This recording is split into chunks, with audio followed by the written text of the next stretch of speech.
The time has come. Hello, that you don't even know what books these are that way. Percy Jackson. I'm very excited. This is my book bestie's favorite book series. So naturally, I not only got the entire series without even reading the first book, but I also got special editions of the entire series. It's fine. It's totally fine. I'm sure I will love it, right?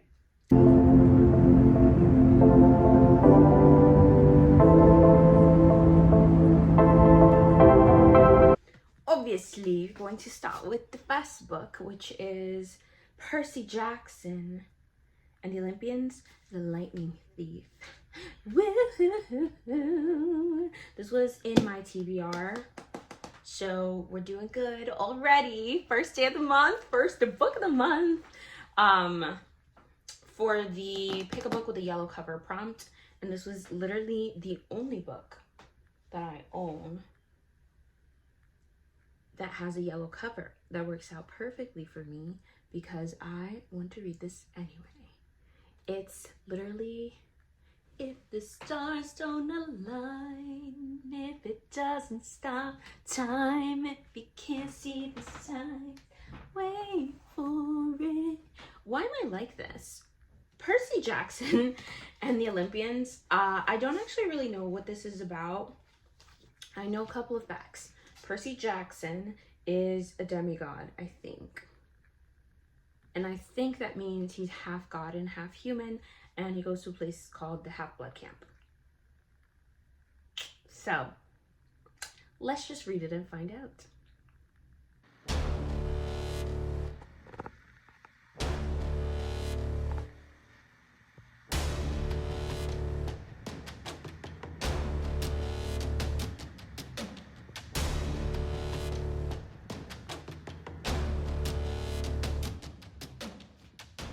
Percy Jackson, y'all. The Lightning Thief, honestly, I'm so impressed by this book.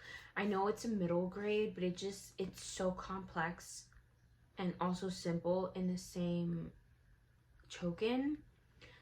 Immediately off the bat, I was so endeared by Percy Jackson and Mr. Brunner's like relationship.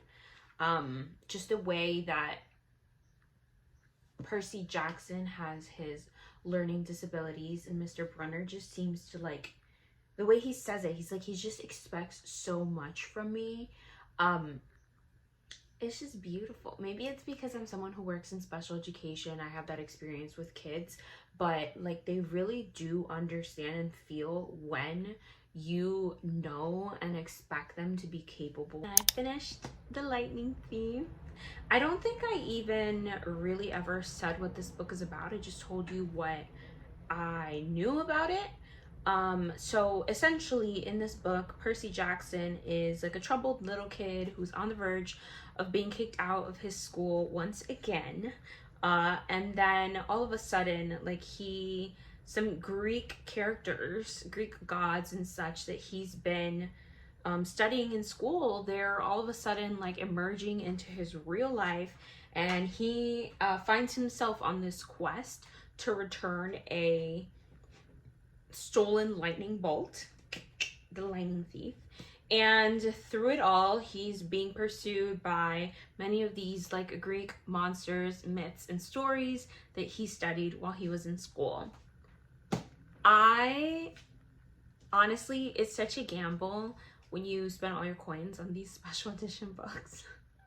They were so pretty though. Like, I think even if I didn't like them, I would not regret this purchase. However, I'm really glad that I got these. I gave this 4 stars. Honestly, like, there's nothing that I didn't like about this book. It just didn't really give me like that 5-star feeling, you know, but honestly, I'm obsessed. I think Percy Jackson is a really relatable, like, young little boy. I think that the relationships described in this book are really beautiful, especially with like Percy's mom and with like his teacher, Mr. Brunner. I think even like Percy's relationship with his dad is sad but also like really relatable and really beautiful as well. I think this is just it was such a well-written middle grade story that even adults can enjoy. I'm so excited that I have the entire series left because it's just a great time. I think overall, I just really liked and like knowing some of these stories and being able to kind of guess what was coming. Like I remember putting the book down and being like, who do I know that starts with that letter? Or like, what could that nickname be a nickname for? So in that way, it kind of also just like kept you really engaged and really part of the story as well. I also think it's really funny that like Olympus and the underworld and all of that is like in New York and in Los Angeles. This book was hilarious. Okay, hilarious, especially the side character Grover. I think he's so flippin' funny, and just like the references to New York and a couple of other landmarks along the way. Highly recommend. Did I say this? I gave this 4 stars. Yeah, I did say that. Okay. We're moving on. Next, we're gonna read The Sea of Monsters. This one is like less than 300 pages, so I have no doubt that I'm gonna fly through this, especially if it's as good as the first one.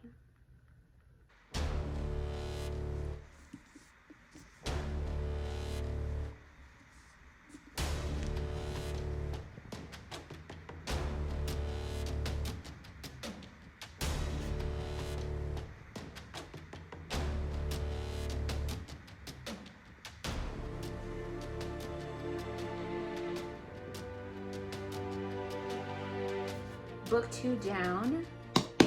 3 more to go. I don't know why I feel the need to do that. It's like a little, you know, like when you're playing football and kind of just like, anyways, okay.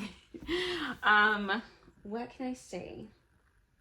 First and foremost, I've been reading these back to back, so it's a little bit annoying, but I do have to say that he does a good job of kind of like summarizing important events from the previous book in this book. So if you're the type of person that doesn't like reading series back to back like I don't, that would be really useful, because it kind of gives you like a little like, hey, heads up, by the way, like this is important because of this thing that happened in the last book. And let me tell you, not everyone's good at doing that, because I'm reading The Maze Runner right now, and it's just like keeping the facts together is not it. Anyways, I didn't enjoy this one as much as I enjoyed the first book, and it was still good. I still had a good time. I just, again, like I felt like the start was a little bit too slow. I will say, like, you know how some, like, not some books, like just in general in books, you have the like the build up, the backstory in the beginning that kind of like tells you why this hero is on like the journey that they are on in this book. Then they kind of go on the journey to acquire something or accomplish something, and they take you along on that journey. And then once they acquire that thing, there's usually like this like skip fast forward to them being like back home or back wherever and being celebrated as heroes and blah blah blah blah blah blah blah. Rick Riordan doesn't do that.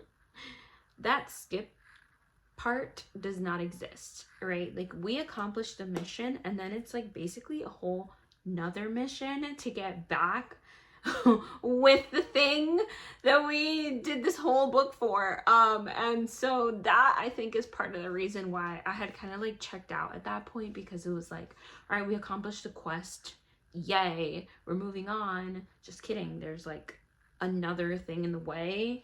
I mean, it is kind of like more realistic, but at the same time, I don't know, I was just like, okay, let's get home. We know you're gonna get home. But I did enjoy this. I think like once we started to get to like certain characters being revealed as certain Greek myths, which is what I keep saying is like my favorite part of this book. Like I was a little bit not into it, and then we got the reveal of who a certain person was, and I was kind of upset with myself because in the first book I was able to guess all of the characters, like who were disguised and who their Greek myth equivalent is. In this one, I just felt like so the character's name is Miss Cece. I won't say who it is so I don't ruin the reveal, but I just felt like there was no hints really of who she was other than the fact that she lives on a random island. So is it really my fault? Because once I got the first hint, I was able to guess, but then he told us right after that. So, wah, wah, wah. Okay, maybe the third book will be better because the guessing is like my favorite part. One thing I'm also really enjoying about these books is that even though they are these like quests, and Percy Jackson is like kind of going through and accomplishing each of these quests as each of these books goes, there's also this kind of like underlying mystery, and that's why I was thinking about the Maze Runner before, because I think that in the Maze Runner I'm like really frustrated because I'm on book 3 and I still don't know the reason, and it's making me mad.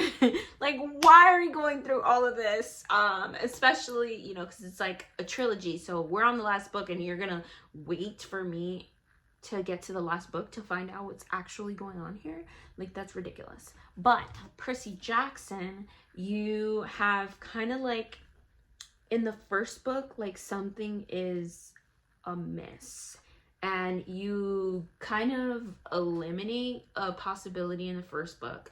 Second book, we're like certain of what's going on, but we have yet to actually like face that thing, you know, and this thing is kind of related and interconnected with the quests that Percy Jackson is going on.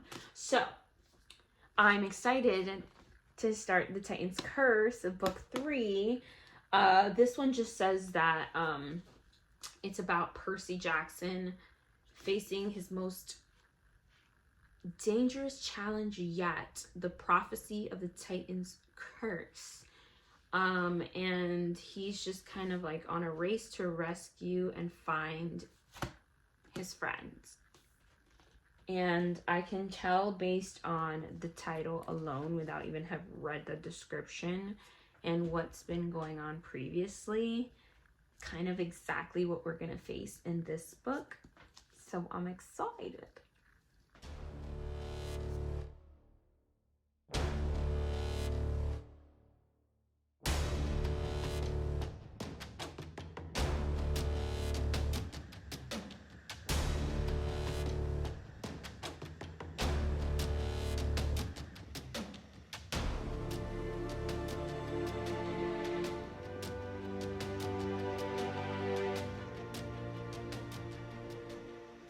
I'm a couple of minutes early to church, so I sat here and pulled out my Kindle, which I realized that I need to like stick the stickers down, probably with tape, because where's my Gilmore Girls sticker? Well, it's behind this.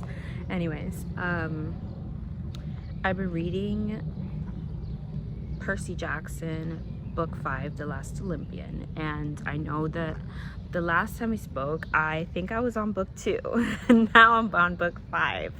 So obviously I'm failing at being a good like updater, but I think I have a video that I'll insert here if I do have. I've now gotten really serious about my reading. Every time I pick up my Kindle, it's upside down, but I swear I know how to read. Anyways, Percy Jackson is getting, I don't know, this book, I'm a little bit torn about how I feel about it thus far, because on one hand, once we got like past the second book, the third and the fourth one, I was like, okay, there's like a formula that we kind of follow. This one,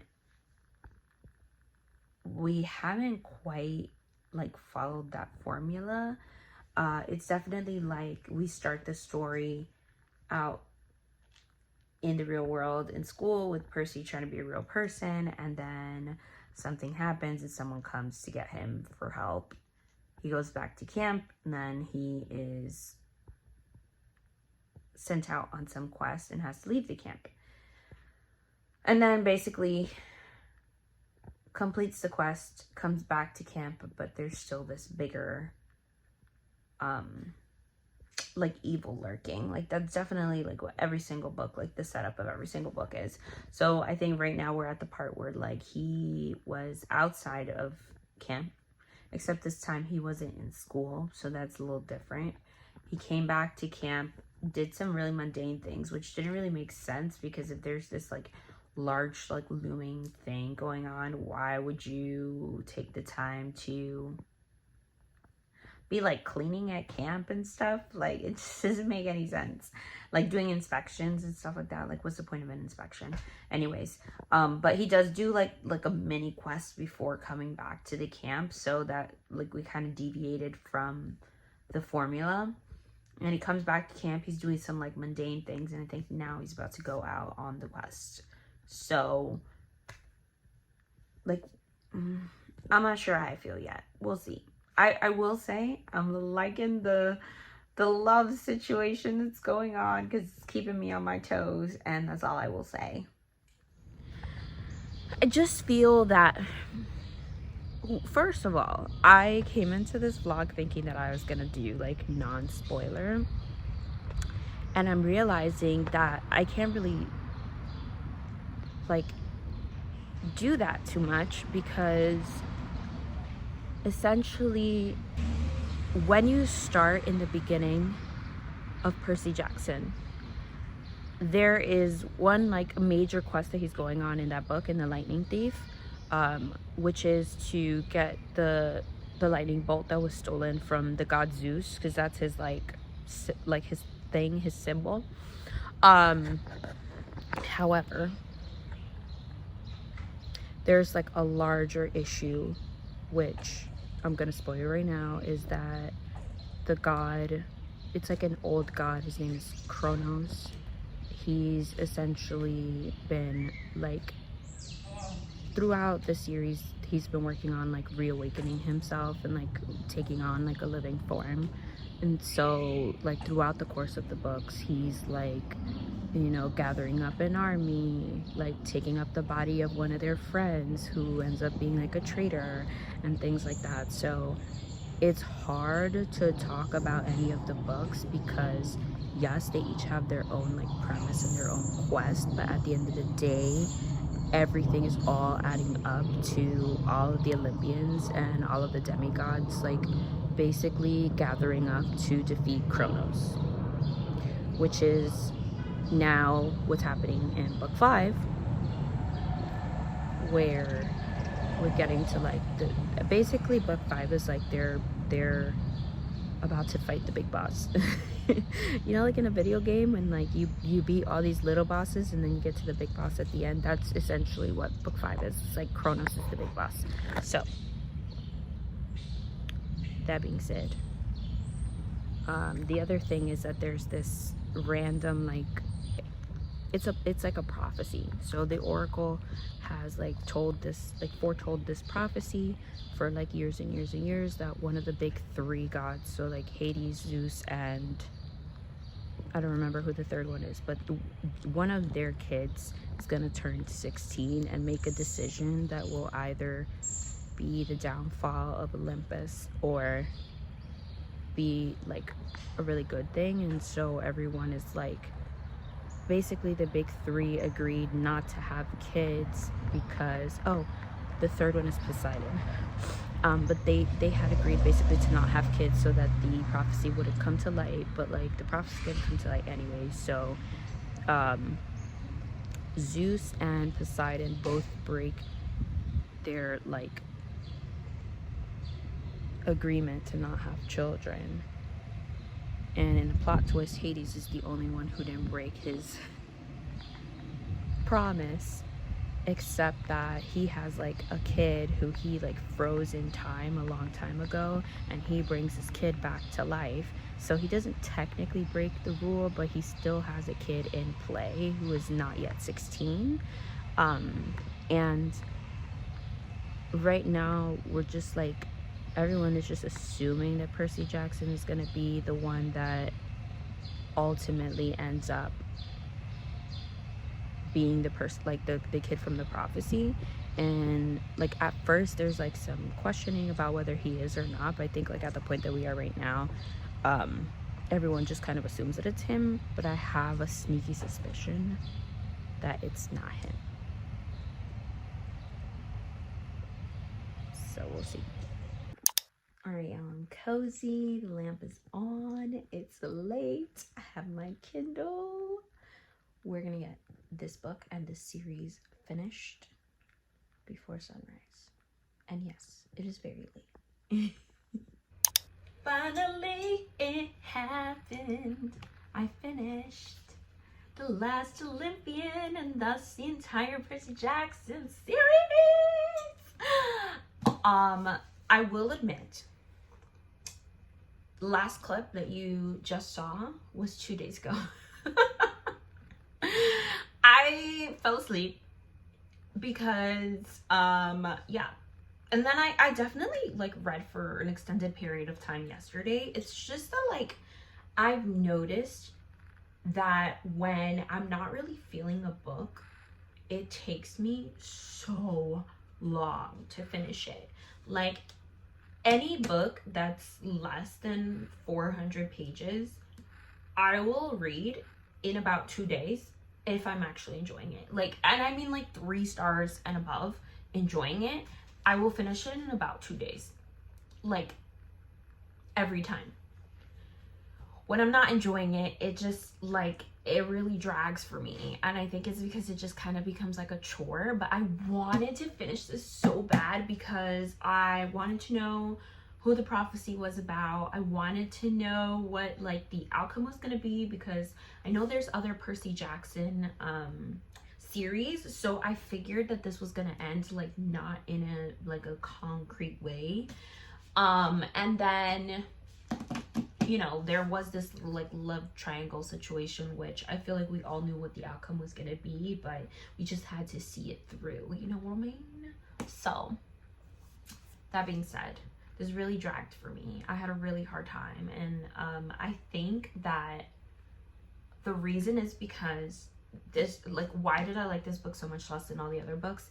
This entire book was all just full out war. Just fighting and war the entire time until the last 2 chapters, which are like super short. They made up like 3% of the book.